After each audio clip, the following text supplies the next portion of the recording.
नमस्कार साथियों। संसद का ये सत्र अत्यंत महत्वपूर्ण है।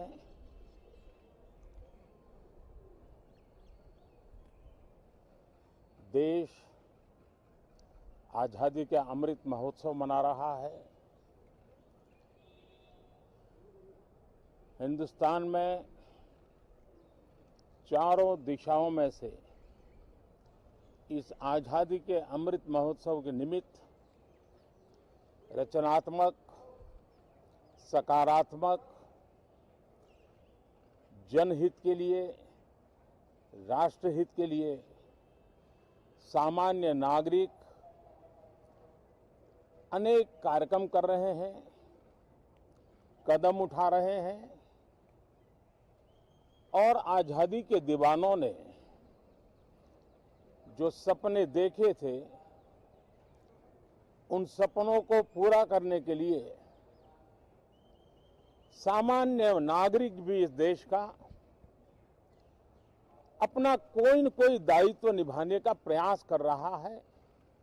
ये खबरें ये अपने आप में भारत के उज्जवल भविष्य के लिए शुभ संकेत है। कल हमने देखा है, पिछले दिनों संविधान दिवस भी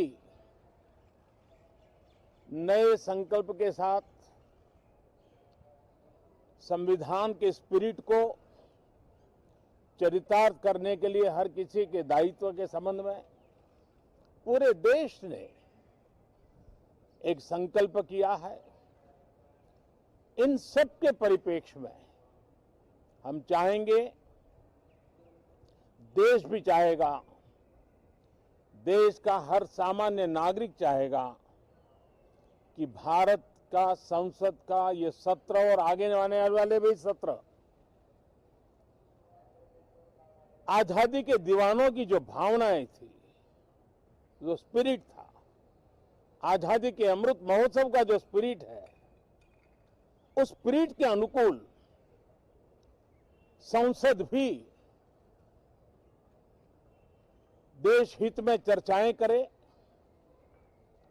देश की प्रगति के लिए रास्ते खोजे, देश की प्रगति के लिए नए उपाय खोजे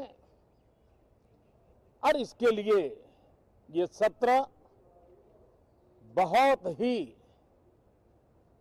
विचारों की समृद्धि वाला, दूरगामी प्रभाव पैदा करने वाले सकारात्मक निर्णयों वाला बने। मैं आशा करता हूं कि भविष्य में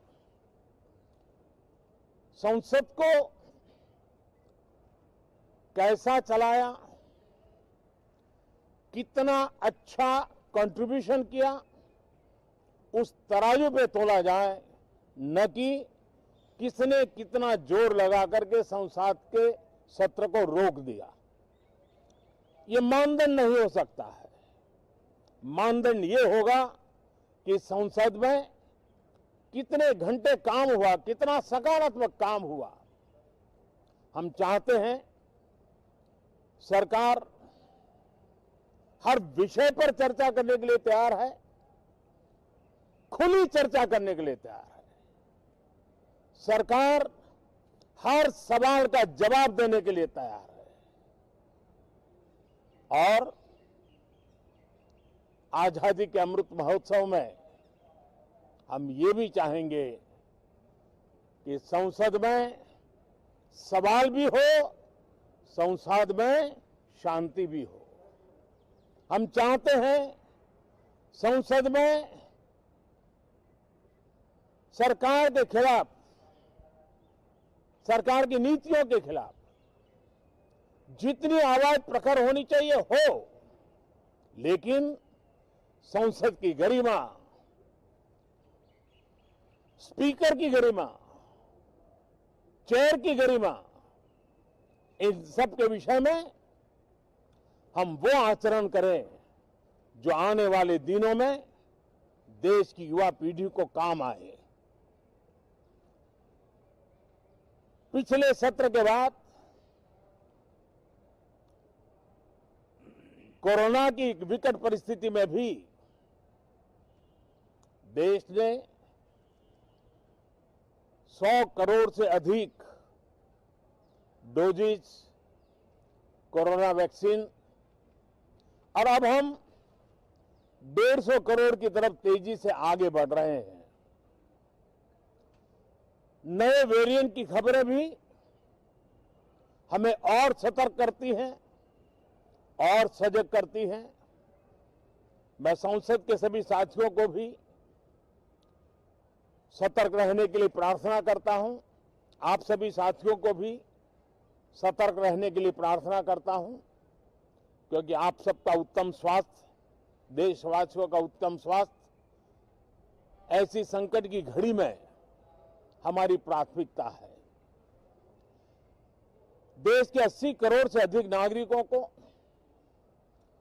इस कोरोना काल के संकट के में और अधिक तकलीफ न हो, इसलिए प्रधानमंत्री गरीब कल्याण योजना से अनाज मुफ्त में देने की योजना चल रही है। अब इसे मार्च 2022 तक समय आगे कर दिया गया है। करीब 2,60,000 करोड़ रुपए की लागत से 80 करोड़ से अधिक देशवासियों को गरीब के घर का चूल्हा जलता रहे, इसकी चिंता की गई है। मैं आशा करता हूं कि इस सत्र में देश हित के निर्णय हम तेजी से करें, मिलजुल करके करें, सामान्य मानवीय की आशा अपेक्षाओं को पूर्ण करने वाले करें, ऐसी मेरी अपेक्षा है। बहुत बहुत धन्यवाद।